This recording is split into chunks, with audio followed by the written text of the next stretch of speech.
Welcome to another episode of Builders, Budgets, and Beers. Today, we are joined with Michael Anschel from the Great White North up in Minneapolis. Michael is the owner of OA Design+Build, focusing on remodels, design-build architecture. And today we're focusing on, I guess you could sum it up with like cost code structures, the importance of how that plays into estimating, all the way into job costing. Then once you have that information, understanding how to look at overhead. It's a super interesting episode going really deep into the importance of just tracking your numbers to not be held victim to markup attached to product, markup attached to business outcome. So if you're a builder that likes to go deep into the weeds in terms of categorizing, estimating, making sure that you're making the money you should, this is for you. Let's jump in.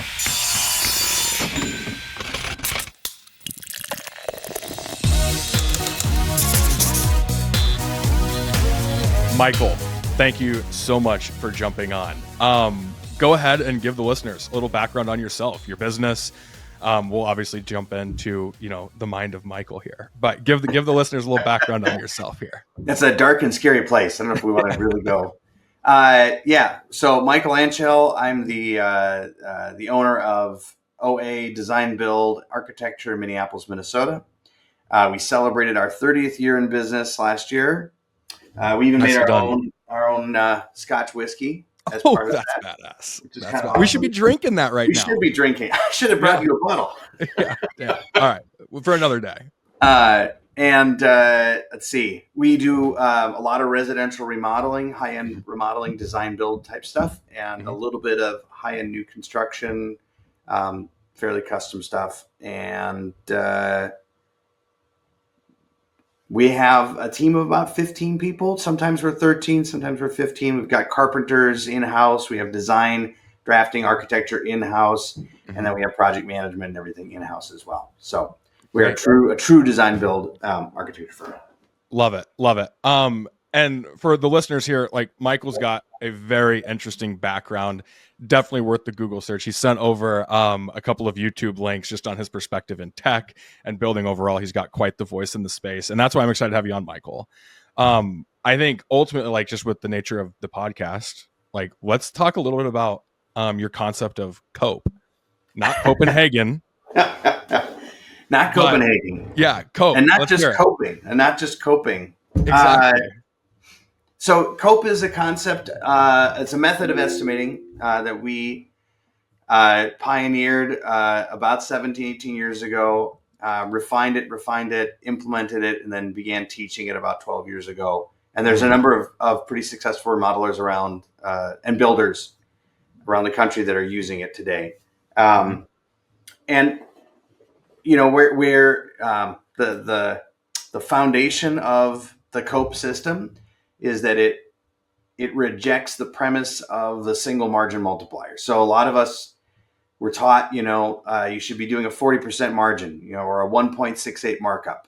Right. You take your COGS, you multiply it by a number, that's your sell price. And then we're also taught that you should stick to that. You should never adjust it. You should really stick to your guns on that, whatever that margin is. And as a business owner, I really wrestled with that number being on large projects, that multiplier feeling like it was a little bit heavy. A little heavy. And on small projects, maybe a lot too light. And I kept thinking I need to have an adjustable margin. But then I really also wrestled with how I went from a 35 or 40% margin to an 8% net profit, and what was happening inside this big ball of money. And right. If you ever had a client that wanted to see the numbers, it was terrifying because they were going to see this big number that you'd slapped on the thing. Totally. And you would have to try to explain to them, well, that's not really profit. That's like overhead, and it's also a bunch of salary wages because of managing the project, and truthfully, we get a tiny little piece of that at the end of the day. Sure. Right. And I thought, well, let's actually let's break that into as many small pieces as we can so we can get a good handle on it. So the underlying premise of COPE is overhead is a function of time, Mm-hmm. and you have to apply overhead to projects based on duration of project. Mm-hmm. And we've got a nifty little formula. It's not hard to figure out, but we've got a nifty little formula for looking at your overall overhead for the year, your average number of projects that you run concurrently, and then from there developing an overhead assignment by day or by week that you then attach to a project. Yeah. Sure. And then we move all of the stuff around client meetings, ordering of materials, returning materials, quality assurance, meeting with inspectors, like all of that stuff. And we actually go through the process of assigning a number of hours, like treating that like a labor rate. Sure. And we have 12 what we call COPE codes, the cost of project execution codes that we scatter throughout the estimate. Okay. That again, invoicing and paying bills, anything that needs to exist because that project exists, Sure. should be a direct cost of the project, and Totally. it isn't overhead. Sure. And then overhead is actually really a reflection of your real overhead, right? This is your marketing budget, your insurance, like all that stuff. Totally. And then the last piece is that profit is a responsive. If you want to use a multiplier, great. If you want to use a fixed number, great. But it's what's the market condition? What can I charge? What can I make on this project? And when we started implementing this, we saw small projects. We were probably running something close to an 84% markup. Okay. And on big projects, million, 2, 3, 4, whatever, we were going to bring that number was coming way, way down. And it actually allowed us to adjust for what the project actually was. Totally. Right. If, you've got 2 litigious clients on a really difficult lot, you're going to be having a lot of client meetings, and that single margin multiplier is not going to understand. Like the cogs aren't going to tell you the story about the project. Totally. Well, and one thing that's it in a nutshell. No, this is great, and we'll go deep on this. But I think the couple things that stood out to me, and just time out. I'm getting a little feedback. Are you getting that? Are we good? I think we're good. I get no feedback, but I'm probably too loud or something. No, you're good. You're good. Authenticity, right? We should make sure we're clear for the listeners. No, this is perfect. And I think, like the takeaway here is like you mentioned, like right at the beginning is like you greet the customer with this big number, right? And then you're almost like starting the project in a position of like backpedaling and trying to like explain everything without the clarity of actually knowing, almost from like a position of like justification, when like what it sounds exactly. And like it sounds like to me like the COPE model is like it's just a very, you'd mentioned like broken up, explainable, reasonable method for builders to have more confidence to go into this concept of like it's not just 50% markup and they're like, what are you doing? Or 80% markup and they're like, this contractor is scamming me. It's like, well, no, like this is what it looks like, and here's like the actuality behind it. Go ahead. Yeah, no, I would in all the surveys, Lowe's, House, whatever, right? Things that the consumer, like, why does the consumer hate this industry? Mm-hmm. Well, first, it's the black box of estimating. Everyone is like, oh no, you can't do transparency. The idiots at Contractor Fight are like, it's a battle and the client is your enemy, and right.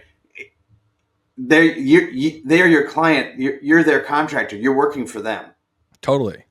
Right? They have absolutely every right to understand what the project is that they're paying for and how you got those numbers the way they are.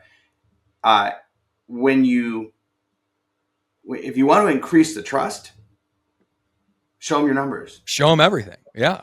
Right. What do we have to hide mentality?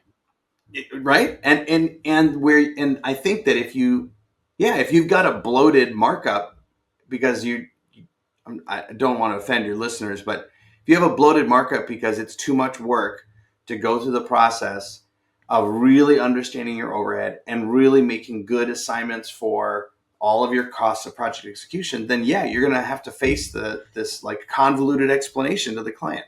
Totally. Do you think that, and we'll just like, I don't think there's like, it's a matter of like offending or praising listeners in this podcast. I think it's a matter of like real conversation. So we don't have to worry about that. But I think like, that's probably like you hit it of like, you don't have the time or the understanding to go this deep to prevent that justification position.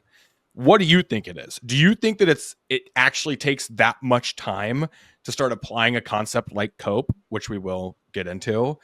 Or do you think it's just a lack of understanding? I think it's a lack of understanding. I don't think it's hard. I really don't think it's hard. And is that because you've been doing it and you coined this? So on the one hand, yes, for sure, right? Okay. Right? Because guitar is an easy you can be instrument biased. to play, right? Totally. No big deal. Yeah, you can be biased, of course. GCD, easy. Yeah, exactly. I think that I think we have a fractured industry, and we have a lot of folks who fell into it, and the business side of the business was just never that interesting. It was, they're craftspeople. They love the craft, and the business is a necessity, but it's like a hated necessity. And so what's the easiest thing to do is to just like find the simplest method out there. Hey, just mark it up. Right. And exactly. if you're not making enough money, mark it up some more. And every business coach that says, well, you're just not charging enough, mark it up some. I mean, that's not really a business strategy. But I also think that we haven't had a lot of folks who've said, hey, let's take a step back. You are talented craftspeople, and you do algebra all day long. Right. Right. You're figuring out board feet, cubic feet. You're figuring out rafter angles. Math's actually something you're pretty good at. Totally. This isn't even complicated math. Right. This is just adding a few steps to your process. It'll give you more control over your pricing. And dude, I love it. So, that's the simple. I ask because that's typically like what we land on. It's like our world is like post-estimate financials, right? Like it is like bills in, your accounts payable, or your accounts payable, your accounts receivable, tracking expenses, budgeting, reporting. And then it's like the concept of like, well, is it that difficult, or is it just because like we live it so it's easy? I think that's what we should be digging in on here, more around like the COPE method, to shed awareness that it might be intimidating and it might be like a lack of understanding, but what is like the upside once you do grasp the concept, and considering the skills that this industry already carries, which again, I grew up with a contractor, and when my dad's using a tape measure and he just throws it on a board and looks at it immediately and is like, yep, this is 3/16 or whatever the hell it is. I'm like, I can't even read a tape measure, but it's like, he's doing that and then adding it and like considering angles and like doing trim and all this stuff. So it's like, again, the skills are there, but what can we do to make this more palatable? So let's jump into some more of the basics of COPE, the cost of project execution. Yep. Run it. Dude, I just totally got sidetracked thinking about adding fractions, because that's like again, something that we do in the field all day long. Totally. It is hard. Yeah. Yeah. So how do we make COPE palatable for the listener, or at least the concepts of? I think that when I early on, when I was in this industry, I wrestled with not being very profitable as a company.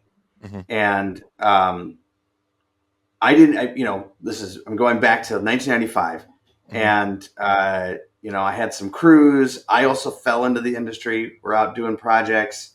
I'm trying to figure out how I should price something. I've got some paint over here and some wood over there and some labor over here. And just cash flow was never fantastic.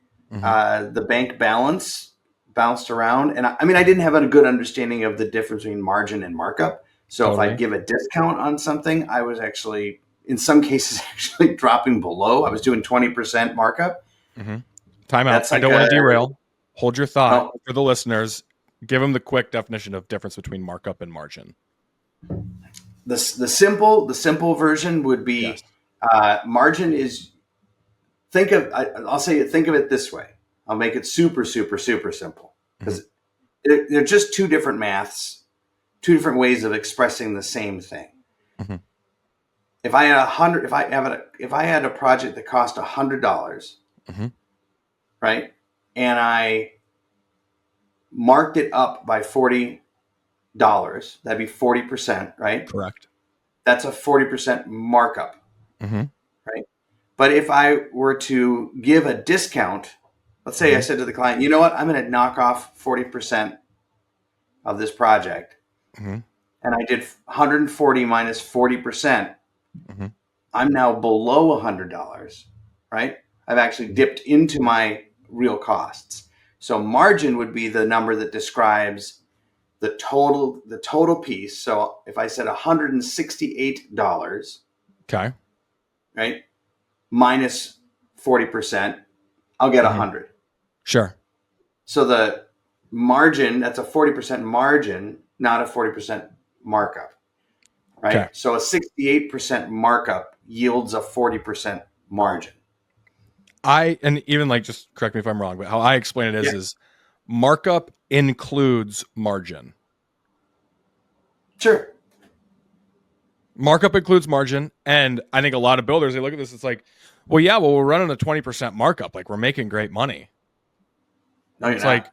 there's so many costs. And that's where I think, like, even we get into the weeds on this more going back to 1995, right? Is like, so many builders, they struggle with, like, how do we price this thing out? Are we making money? We've got these huge zeros, as I call them, going into the bank account and leaving the bank account. We never really know how much of it we're keeping and we're losing and all that stuff. So understanding that, like, the markup and the margin component are two, like, very different while also together, but meaning very different things. So in terms of, like, understanding the price, and this is where I think it gets interesting from the beginning of this conversation of breaking down, like, what did you say? Overhead is a product of time.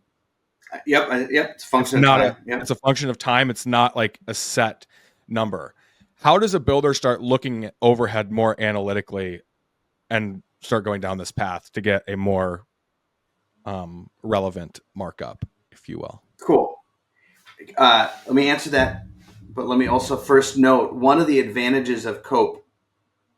I will argue is that whether or not you so there's a fundamental difference between pricing Mm-hmm. and estimating. Those are Mm-hmm. two totally different tasks. Mm-hmm. But whether or not you fully grasp margin or markup and the difference, the nuance between the two, when you use the COPE method, because what you're really describing in that method when you say profit is what you really expect to extract as profit, Mm-hmm. you have that number is a much more of a real number, right? Mm-hmm. And it will change the profitability. Our company went from feeling good about 8.5% net profit Mm-hmm. to feeling good about 18 to 22% net profit. And we've been Love it. doing somewhere like 20, 21, 22 net profit for quite a while now. Totally. I think in our industry, a lot of folks think that's hard to achieve. And I'll push back and say it's not actually that hard to achieve. And it doesn't mean that you become overpriced. It's you get really good clarity on what things really cost, and you stop sticking a sharp stick in your eye and taking on projects that you can't afford to produce. Right? Small projects that take time away from your production, where you could be producing a slightly larger project that has a slightly better margin or markup, is much more beneficial to your company. And so the portfolio that you take on changes as well. That's big. I'm okay. Correct me if I'm wrong, but I'm almost looking at, like, COPE is like almost like, and I mean, the Dave Ramsey approach. Like, it's almost like it's almost like so bulletproof of, like, the envelope system, right? Like, you almost get yourself into, like, knowing, like, okay, this is what we're actually spending on marketing. This is what we're actually spending on overhead. This is the actual Yes. cost of what it takes to produce this type of work. And then Yes, that. knowing that, it almost puts you in a position of, like, am I going to keep spending on this? Like, are we getting the results on it, or can we trim up? Like, God, we're bleeding a lot on this side of overhead, or, like, we're not getting a ton of return on this. Like, can we trim that up? And then that gives you the opportunity to say, how can we be as efficient and lean as possible, to then consider that into the cost of the project to determine can we even compete and get the profit that we're looking for out of this specific work? Did I make that way too 100%. confusing? Yes. Okay. Yes. It's completely on point. Yes. Yes. Okay. Go ahead. Dave Gerstel wrote a great book called Nail Your Numbers. Yeah. And it's a good book. It's a good read. It's a little hard read for some folks. And his basic premise is, if you know your numbers, you'll be profitable. Mm-hmm. And if you're guessing at your numbers, maybe you'll be profitable, maybe you won't. But I would rather be reliably consistent, and conservative in how I set up my business, Mm-hmm. right? A smart business person is going to set up their business to be successful on a 10 or 10 and a half month timeline, not a 12-month timeline, Sure. right? The 10 months I've got, people take vacations. People don't work every day. I mean, you've only got 244 days to produce in a year. Right. But if you want to hedge against that, you're going to drop that number back, pull out another 30 days. That's when if you don't achieve your overhead, if you haven't met your overhead burden in that time period, your company is eating into its profit and inevitably losing money. Mm-hmm. So yeah, you got to know. You don't have to know your stuff. You could choose to not know your stuff, but I just think it's more fun when you can feel good about the projects that you're taking on. Yeah, totally. Well, and what do you think? Because you had mentioned like the knowing your numbers thing for sure. What do you think is like the biggest indicator for builders not knowing their numbers? And I think this might be going back into an earlier question that we might not have rounded out. But what do you think is the most Well, no, I think we're just bopping around. What do you think is the most prohibitive factor for builders to actually know their numbers? Is it job costing? Is it categorizing? Is it not looking at the business? Like you just mentioned, the really tactical example of like, how many days do we have in a year to execute and produce work? Realistically, what do you think it is? That funny that you said that. I made that comment in a talk I was giving once. I said, you've got 244 days to produce. And some guy raised his hand and said, my crews work every day. And I was like, your crew hates you and they're going to leave you. Yeah, okay. Yeah. Like you can't, we're talking about people here, right? End of the day also, it's people, right? Your employees are people, your clients are people. You got to be realistic. We're not working the boiler room here and no one's taking, maybe people work every day of the year if they're bringing home 6 million, but that's not very many people. Right. So I do think the language you use, being tactical, is smart. I like that. Know the parameters, know what you really have to work with, be realistic about how many hours you have, how many days you have, what your resources look like, how much you can stack particular jobs of a particular sort. Mm-hmm. When you build projects out using a Gantt chart and you have resource allocation where you can better manage your resources so that you're eliminating, downtime, or that you're efficiently stacking your projects. So, demo moves from demo to demo to demo to demo to demo, and framing moves from framing to framing to framing, rather than, we've got a gap here, we got a gap there, in how you build out your schedule. The types of jobs you take, I think that's a big learning curve for a lot of folks, understanding what jobs they can and cannot take while still maintaining their profitability. Mm-hmm. And if you've got folks like, but I really want to take care of, this client over here with the 16 cats, I feel so bad for them. Understand that you've got a bunch of employees that are counting on you. You've got a business that you have to protect. And maybe in November, or whenever your fiscal year starts to cycle down, if you can look at it and say, we hit our overhead, we hit our profit, now we can take on some of these outreach and community projects because we have the space to do it. Mm-hmm. Cool. If you want to say we're going to take on 3 $50,000 a year tiny bathroom projects, but that's it, and they have to be done after we've already sold enough of the work that allows us to do those other projects. Just being intentional, I think, about that. And I would argue that most builders don't have a clear understanding of what overhead is. Why? Because they're not thinking about it through the lens that you're suggesting? They don't. Yeah. Go ahead. I'm sure you've had this with people with, trying to cost code things and not even understanding cost codes, right? Totally. How many people who's still not using an estimating database, who's still estimating in Excel, but isn't creating cost code categories, so they can't do a good postmortem on their projects, and their estimated Yep. versus actuals aren't. And then it's a laborious process to do that because you didn't cost code everything in the first place. Yep. And cost codes takes, I don't know, 10 minutes to set up. Totally. And then when you estimate within the cost code. Then when it flows through the process, everything works a little bit better. But if you're using bubblegum and shoelaces to put the thing together at the beginning, I think Totally. it's like a garbage in, garbage out, except AI makes it like little garbage in, giant garbage out. Totally. Totally. Well, and I think that's like even going back to the tactical comment is like, again, I think builders and the community, and this could just be like business broadly, and that might be where like capitalism strongest shall survive, like the big dogs make it and the little ones don't type of thing, is like spending the time to understand these concepts, but to get tactical of like, how do I know my overhead?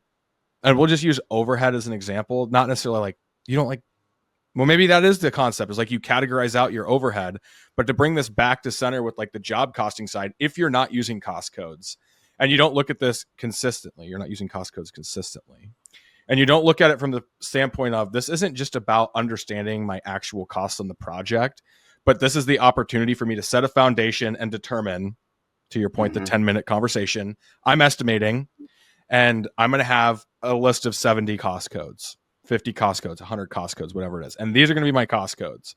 And I'm going to estimate. And on my first project that I roll this out on, I'm going to track my cost as it comes in to all of these cost codes with the intention that I'm gathering data.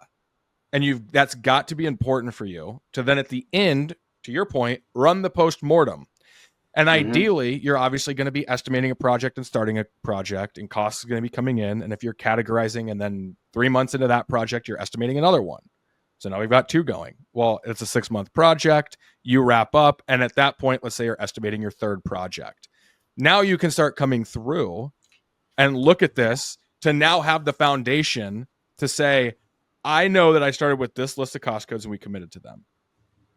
Permits, warranty, footings, foundation, excavation, framing, plumbing, electrical. These are what I'm going to categorize my cost to. And now I can understand the cost of my project. This could even be like solopreneur, single guy operation. Now I know what it actually takes for me to cost, or what the cost is on this project. And I still might be in that monetizing a hobby as opposed to running a business phase, right? I'm a builder. I'm at least understanding my cost. And now when I start to go in, before I start taking on a project manager, or I hire an office manager, or I start extending that overhead, you at least have the data to say, I did $100,000 remodel and I thought I was going to make 50 grand on it, but really I only made 10. Well, what does that tell you? That you probably didn't do a good job at estimating. Yeah. Right? Go ahead. I'll let you go. It's a good one. And you said enthusiasts or just getting started or solo entrepreneur. It's easy. First, regardless of size, this is like foundational stuff. You should, regardless of size, it should be there. The smaller the company, the easier it is to put all this in place and ensure that all of the employees, of which there are one, are following the rules. As it grows, as the company, if you're saying, this year we're 500,000 and we hope to be 5 million in 6 years. As you grow, if this stuff is in place, that growth is so much easier than if you grew with a hodgepodge of systems. If your business looks like a Brazilian favela, it's really like, it's not going to thrive in the way that it would if you set it up and said, this is what platform framing looks like. And it doesn't matter if I'm building 1 story, 2 stories, or 3 stories. This is how we build it. And it doesn't matter who comes in the company. This is how we estimate. This is how our job sites, all of the stuff that makes your jobs and your business run smoother when you have systems and good SOP in place. It starts when you're small. So little companies shouldn't be put off and be thinking, this is just for big dogs. This is 1,000% for the small business as they begin their journey. In theory. And I say in theory because like this would be like perfect use case. Like to your point, I'm an enthusiast. I'm a carpenter. I want to run my own business. I'm going to branch off from the builder that I'm working with and start my own.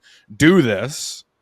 But inversely, we talk to a lot of builders, and I'm going to call like 3 million, 5 million, even 10 million and above. And they don't have full conviction in this type of thinking of like wanting to categorize this, the importance of budgeting, the visibility into the business, the I'm making plenty of money. We've been doing this for 25 years. Like it's not that big of a deal.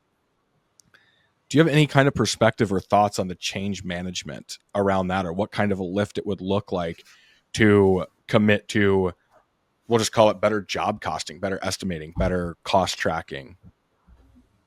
I don't think it's a big lift. I think, so first, I've heard same commentary I've heard from plenty of folks, and there is a if it's not broke, why fix it thing Exactly. for sure out there. Except that you've been if you've ever been in a bad relationship and then you get out of it and you're like had no idea how bad it really was Yeah. because it just it was like you got used to it, and I think Yep. that's the message for those companies that if they were to step out and try that, they would realize just how bad it was, but they had been dealing with it and got used to dealing with it, and so they actually could have been maybe 10, 15, 20% more profitable that entire time with less stress and less anger. Yeah. Because, right? Money is stressful. Money, 100%. And that's why you should be in business, right? Like, I think it's like to start the business, you should be like, I'm doing this because of the passion, because I have the belief in it, because I want to provide quality work. But at the end of the day, you're here to run a healthy business, make money. Employees come along, that's their intention as well. But not to go down that sidetrack, on one of the conferences or one of the YouTube videos that you sent at a conference you were speaking at, you actually made that point of like, we're adults, like give yourself the permission to try something new, right? And I think that there's not enough of that in this industry. And I think a lot of it comes from like the hesitation or like the scarcity mindset of I can't afford to try something new because everything's moving so much more fast. But on the other hand, that's where like over the years, I mean, I've been selling to contractors and working with builders from a business standpoint for nearly a decade at this point. And this theme, if it's offensive or not, is so true in the space, is like either you're monetizing a hobby or you're running a business. And I think like when you get to that reality, right, as maybe like harsh as that might be, is like you could be making plenty of money, but like, is that what it's about? Or is it about you making what you should be? And at what point do you need that kind of kick in the ass to maybe run a little bit more rigid process? Maybe consider more of these things. What's your take? We say a very similar thing. You're either you're working in the business, which means that you are the business, or you're working on the business, which means you're owning and operating the business. Correct. And when you get to move to working on the business, then I think that's also the moment when you also, I make the argument that making money is a necessity. It's not a purpose. It's not a good purpose at any rate. It's not it's pretty thin. And as far as purposes go, it's pretty thin. Totally. Quality of life is all of the other stuff, right? It's vacations, it's hobbies, it's friends, it's family, it's good food.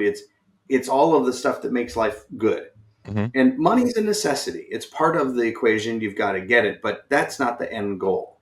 And if you're so sucked up in the business that you don't have the bandwidth for the other stuff, then I think you're missing out. And I feel like a lot of our industry is stuck in a place where the business is so all consuming that the notion of taking a month vacation is like impossible. Totally terrifying. And I remember the first time I took, my second ex-wife convinced me that I had to take we were going to take a vacation and we took 1 week, and it was like nail biting the whole time. Yeah. But it gave me perspective to come back and look at the business with a slightly different lens. And now, taking a 2-month vacation is not a problem. Totally. Right? If you build that in. So it's a long way around of saying cost codes. It's the truth, though. Keep going. And all of this stuff leads to a system that leads to a process that leads to like a little bit of a letting go and feeling confident about the numbers and feeling confident about the business and getting to get more balance in life. So, well, no, I think that's perfect, because I like that narrative is sold so hard. And maybe it's because like I'm the younger generation, or it's like all over the place, like financial freedom, like work on your business, not in your business. And people, you're just pumped everywhere, content everywhere. But I think everyone's just like, how do I get there? Like everyone wants it. Everyone wants to do the 2-week vacation or the 2-month vacation, right? Or whatever, and not have like painstaking anxiety of like what's going on. That comes with comfortability. Comfortability is a product of visibility, right? How do we get that visibility is cost codes. Like we can throw that into cost codes. like, do you agree? Disagree? What's your take? I like that comfortability is a product of visibility. Visibility being really, I'm going to say honest. It's also honesty, like, but directed at yourself, like transparency, honesty, similar words. Sure. But I think, maybe this is a good way to describe that. Being honest with yourself can be difficult, right? People go to therapy for this stuff. They pay a lot of money for someone all the time, like put a mirror in front of their face. I think the same is true for our businesses. I think that we're very protective of our businesses. We don't want anyone to see any flaws. We'll talk about, our sales. Yeah. I got the sales revenue. Yeah. Top line revenue. Yeah. Yeah. And I think that the savvy business owner hears that and says, well, but what was your net profit? Yeah, totally. I really don't care what your revenue was or your sales. What's your net profit? And how many days a week are you working? And how many hours a week are you working? Those are the metrics of success. And that kind of internal transparency with the mechanics of because this is a numbers show, the numbers. Yeah. Right. But that's the underpinning of everything. You're selling a product. You're pricing that product. I mean, foundationally, like, we're not concerned about your ability to execute the product. We understand you know how to put it together. That's great. But if you don't know how to estimate it and price it properly, then the execution almost doesn't matter, because you're not paying yourself what you should be getting paid to do that work for your expertise. Totally.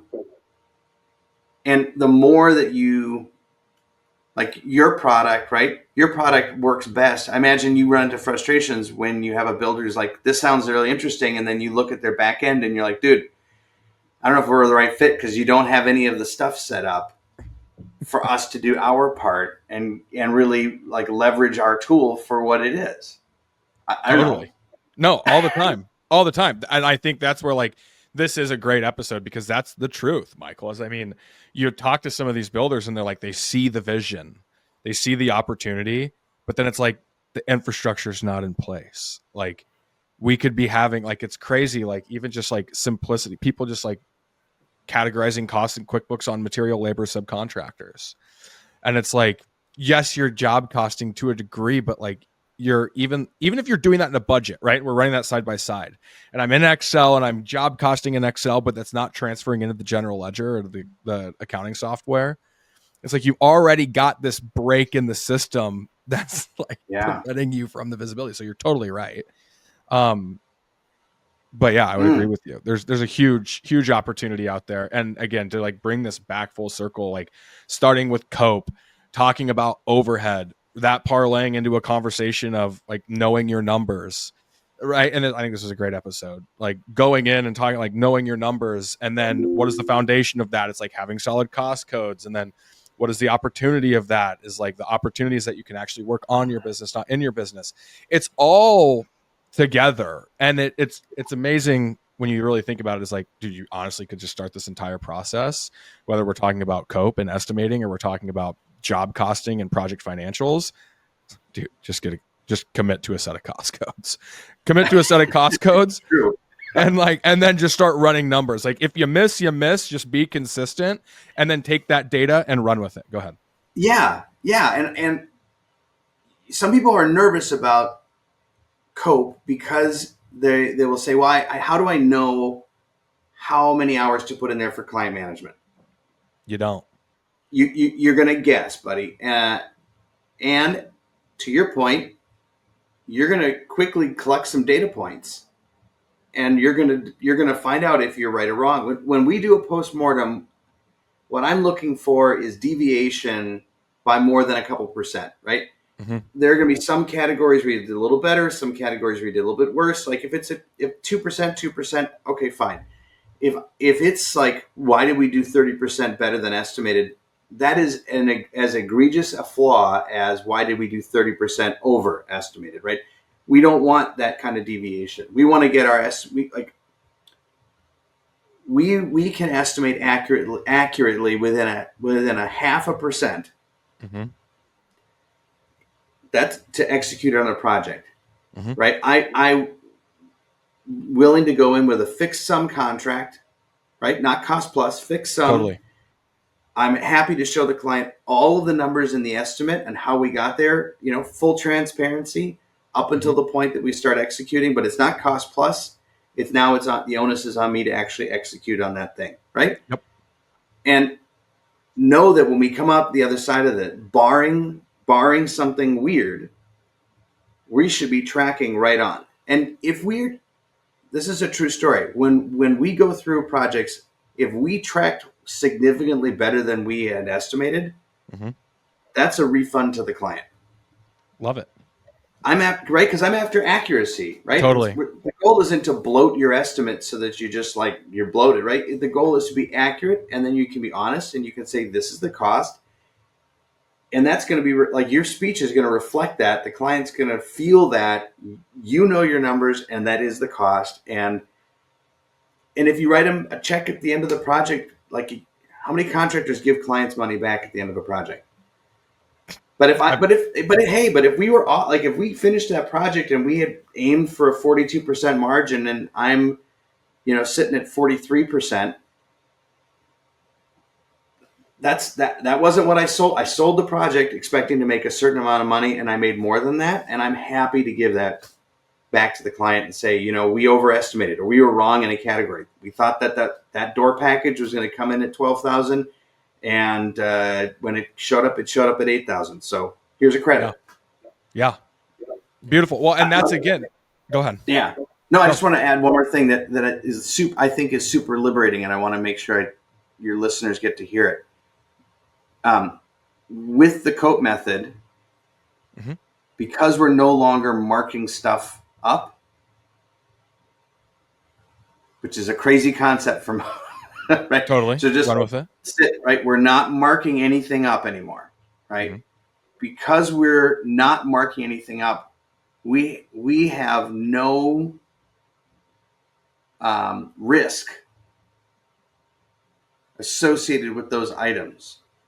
So if a client wants to change the countertop material from stone, category 3 stone to a category 1 stone, and to reduce the cost of the project, that's fine with us. We'll just change that line and the cost will drop by that amount, but our overhead is locked up and preserved and our profit is locked up and preserved. And so the project items can go up and down. Like the client's not getting penalized for picking expensive stuff necessarily, and we're not getting penalized when they pick up some price fixtures to reduce cost. And this is one of the big things is it functions as an insulator, so you're not tying your profit to the cost of product. Sorry, I wanted to make sure I threw that in there. I think no. It's clicking. I think that might be another episode, or at least direct the listeners to what is Cope online, or like how do they learn more about Cope? There's some articles that have been written about it. Kyle, there's a class. If people wanted to do it, there is a pre-recorded online class that they can take. Okay. Kyle Hunt has that over on his Remodelers on the Rise website. And then we do trainings periodically throughout the year. So folks want to dig into the system. There's a bunch of stuff online, but then come find me and,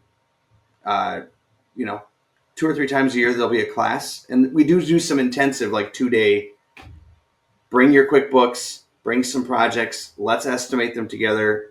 Yeah, very cool. But to your point, I think like even with your tool, what we find oftentimes is that no one's been taught how to estimate. They're not using estimating databases in the first place. There's still some critical infancy stuff that needs to be done, and like what's the process for how to estimate a project in the first place. And so setting that stuff up is key. Totally. Well, and so I think this was great because this is like a very foundational episode, and foundational is often like associated with early or just starting out, but it's not. And I think this was great from a foundational standpoint, talking about like QuickBooks and setting everything up. Is like, I think you just kind of got to commit and know that that's going to start with your estimating side. And you might not look at QuickBooks as like involved or relevant to estimating, but it is. Yeah. like you might estimating in Excel, estimating in Plan Swift, estimating in whatever product, insert whatever, go for it. But it all kind of starts with there and getting that foundation down is tight. I thought this was great. Michael, do you have anything else? No, we got to get together and drink some whiskey sometime. We'll drink whiskey, no doubt. I appreciate the hell out of you. I thought this was a really interesting conversation. Appreciate you jumping on. Absolutely. All right. We'll see you, Michael.